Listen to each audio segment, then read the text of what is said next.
If you're in or near retirement, you've probably noticed something. Every few months, the market throws a tantrum. One day, everything's calm. The next, the headlines are screaming, stocks plunge. It's really unsettling, especially when your nest egg is on the line. But here's the truth. These so-called shocks are part of a pattern. And once you understand how they work, they're a lot less scary. So in today's video, we're going to unpack the market's shock cycle, why they happen, how they ripple through your portfolio, and what you can do to protect your retirement income through all of it.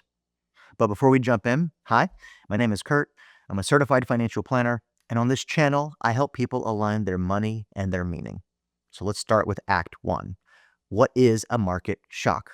A market shock is basically an unexpected event that sends financial markets into a tailspin. So think surprises like tariffs, a big political announcement, or maybe even a global conflict.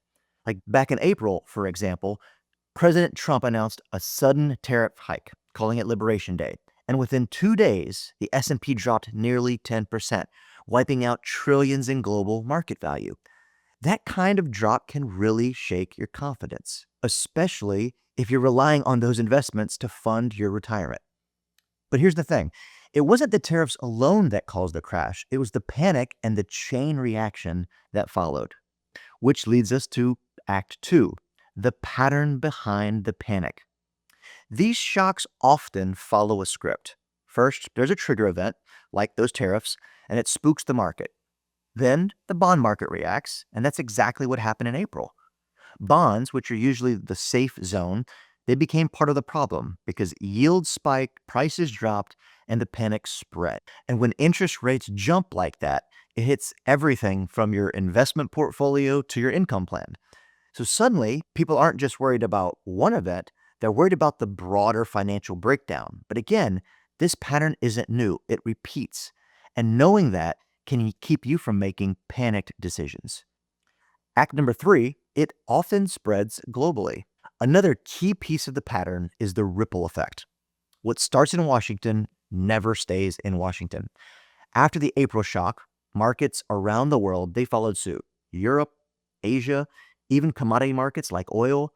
That global reaction can amplify the losses in your portfolio, especially if you're diversified internationally.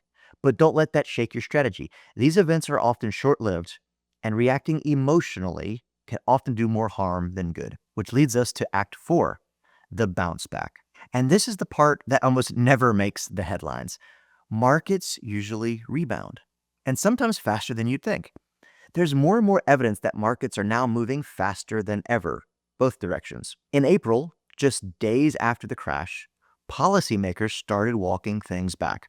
The tariffs were paused, and then the market surged. In fact, the bounce back was one of the strongest one-day rallies since the great financial crisis in 2008. That's a good reminder. Even when things look really dire, it often pays to stay steady. Selling in a panic means you could also miss the recovery. Act number 5, what does this mean for retirees? So, what should you take away from this? First, you have to know that shocks are part of the cycle. They're not pleasant, but they're also not permanent. Second, you have to pay close attention to the bond market. Most people don't know this, but the global bond and bank loan market is 3 times the size of the global equity markets. So it can often give us clues, sometimes before the headlines do.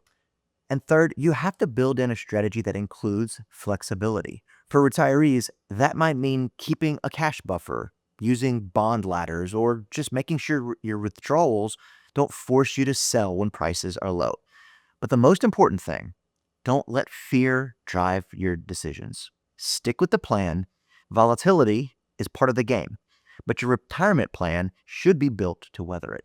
So in conclusion, markets will always have their ups and downs, but with the right plan in place, you don't have to ride the roller coaster emotionally.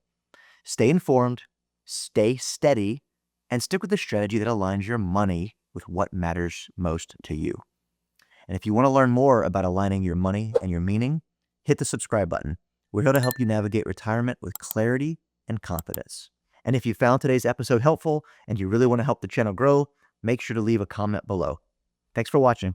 We'll see you next time.